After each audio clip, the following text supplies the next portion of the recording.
The following segment is sponsored by LG Electronics. A new study by LG Electronics finds that half of social media feeds have more negative content than positive, and it's increasing our anxiety and unhappiness levels. Yikes! But Casey is here to discuss the negative impact of social media and how we can gain more control over the algorithms for a more optimistic outlook. Welcome to the show, Casey. Thank you for having me. We are so glad to have you. Now, Casey, let's dive right on in. The algorithms, how does it work and how do they influence the content that we're seeing on our feeds? Yeah, so what you see on social media is determined by these recommendation algorithms. And essentially what you have here is a prediction of what you might like to see.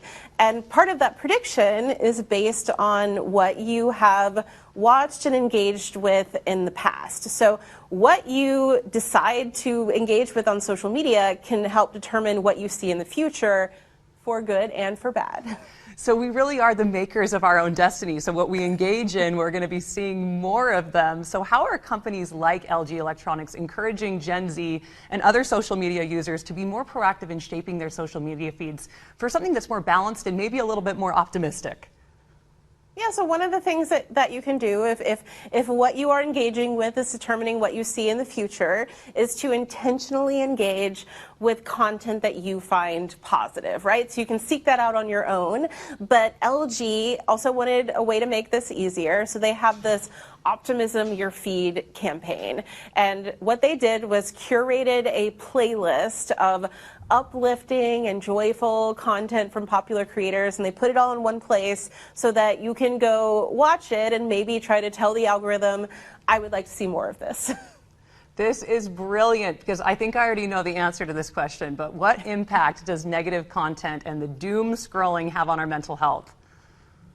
Yeah, I mean, you know, I'm sure you've experienced these kind of negative content spirals, because if you're accidentally sort of telling the algorithm, hey, I want to see more of this negative, toxic content because you can't stop watching it, like that's not going to be good for your mental health, right? Like you're not going to be able to block out all the bad things in the world, and not, you know, you don't really want to, but you know, you want a dog video interspersed in there somewhere too.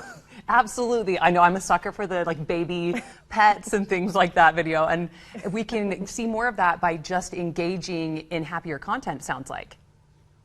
Yeah, that is definitely one thing you can do. I mean, I think there are a lot of ways we can be more reflective about our social media use, and asking yourself, why is this the content that I'm seeing, I think is a really good one. Absolutely. Just taking that minute to realize, why am I seeing this and how can I change it? Where can we go for more information, Casey?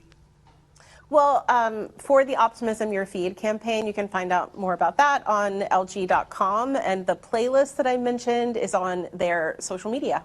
Thank you so much, and it's going to be just one little step every single day. We can make the world a more positive place, and it starts right in front of our phones. Thank you so much for being here, Casey, and sharing these tips. Thank you for having me.